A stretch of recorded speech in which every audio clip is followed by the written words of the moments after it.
Okay, I got a 1999 Lincoln. It's got a 4.6 engine in it, and the complaint is that it has a misfire or it's not running just proper.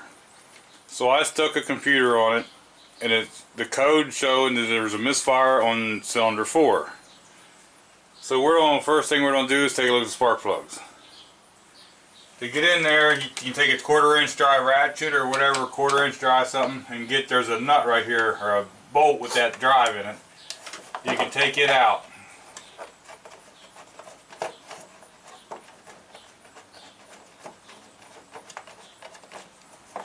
Once you get that out, this cover will just lift right up off of there.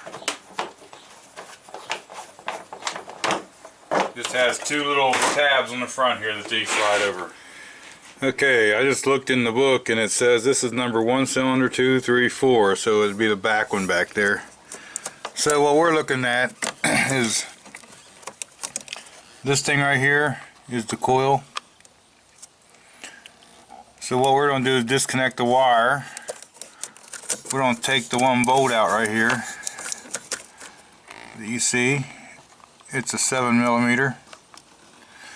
And then we're going to see if we can fish that up out from underneath of the fuel rail. Most of the time you can. Now when you go to unhook one of these coils here, there's a little tab right here on the bottom. I don't know if you can see me pushing up. You push up and then just pull back and it'll come right off. Alright, I don't know how much you'll be able to see, but I took that bolt out that holds that coil down. And now we're just going to see if we can fish this up out of it.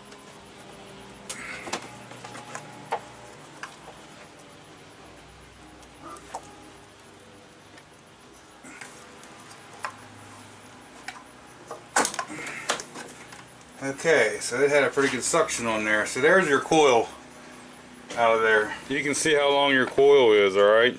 And it is supposed to be kind of sealed up here, dirt free. But you gotta keep in mind that your spark plug sits way down in that hole right there. I don't know if you can see it. Okay, I don't know if you can see down in there very well. But see all the crap laying down in the hole on the bottom side there?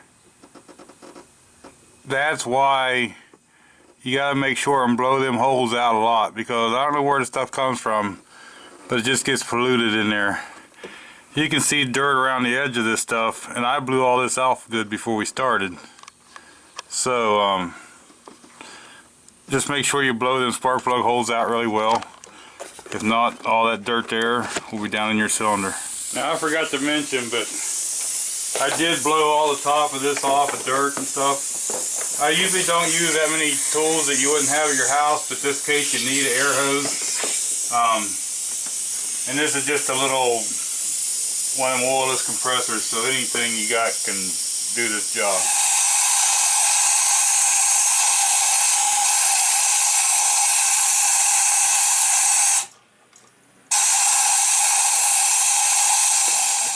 Okay, I don't know if you can see it down there or not, but I got the socket and one extension on it, okay?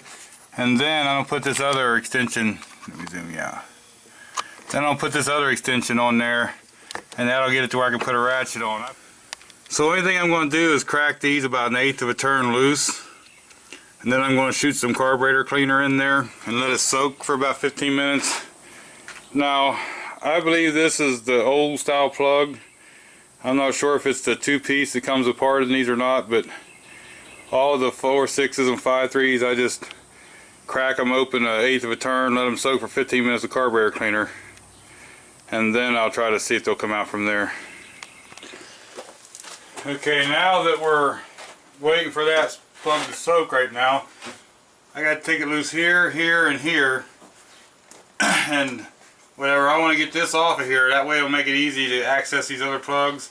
And I want to go ahead and take this air cleaner off because we got a new filter, and I want to spray this mass airflow sensor out. Okay, now I've already taken 2 of them plugs out. But here's this one here. This was a little harder one to get loose. But see, look, once you let them soak for that 15 minutes, that carburetor cleaner in there, they come right out. Now Ford recommends their own carburetor cleaner, but I just use any old carburetor cleaner and it always seems to work. It's not foolproof, but it increases your chances of getting them plugs out of the... Now if you can notice, this is the original plug to come out of it. See how it's not threaded the whole way? The new one's threaded the same way, but don't be alarmed because right here is where they seat into the head, so it's not going to be no longer a reach. Okay, now the two things I like to do is I want to gap the spark plug, and I also like to coat these threads with never seize, but try to stay away from the tip because you don't want it getting into the combustion chamber and then getting the stuff down in the converter. Now one other thing, when you go to put these plugs back in, make sure you have it in a socket with something that'll hold the plug or you'll never get it in there. And make sure you thread these in by hand and get quite a few threads by hand, because the last thing you want to do is try to cross thread something. And then once you get it, there is a torque spec on these. I'm not sure exactly what it is, but I just snug them. You don't want them overly tight, but you don't want them to blow out. So if you don't feel comfortable doing that, just look up your torque spec. Now I'm going to go ahead and put the rest of this side spark plugs in. The one thing I am going to do, remember this car had a missile number 4 cylinder, and this is the coil out of number 4 cylinder. So I'm going to move it up here to one of these that's a little bit easier to get to, and maybe I'll just switch like number 3 or number 2 coil with it, and then I'll watch and see if the Misfire follows it, and if it does, then I know I'm going to need this coil. Now one thing I do like to do when putting these back together, I like to put just a little bit of dielectric grease here. It don't take a whole lot, that way it just helps them from sticking just a little bit. It don't take a lot. If you notice, I didn't disconnect the wire on all of them. If you do not disconnect the wire, just be very careful when you pull them up that you don't jerk and overextend the wire. So let me put all these back on there. Now another thing, because you got to put these in on so much of an angle and they go in like this and all, you got to make sure you get this over top of the spark plug. And then what I like to do is once I get them in there and pretty sure I'm down, I like to pick up a little bit and just make sure that they're snapped on there. And if they feel like they're snapped on there, then I'll put the bolt in them. Okay, I got it all put all back together. Got everything put back together. I got to tighten this hose clamp here yet. But here's something strange that you don't always see. The clamp for right here rusted in two. So you cannot have an air leak here.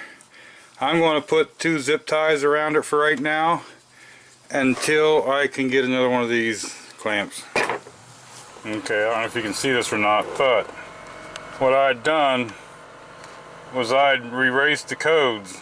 And remember, we moved coil number 4 up to coil number 2, you know, just swapped them around. Well, now I got a misfire on cylinder 2, and that is the coil that was on number 4 when it had the misfire. So to me, that confirms that the coil is bad. I know not everybody has a scanner or a code reader or something like that, but you can get a code reader pretty cheap, and there are other tests you can do for the coil, but for me, there's without a doubt in my mind that I know that coil is bad. So we'll be getting a coil and putting on that number 2 now, and that ought to do pretty good on the tune-up, and ought to solve the misfire.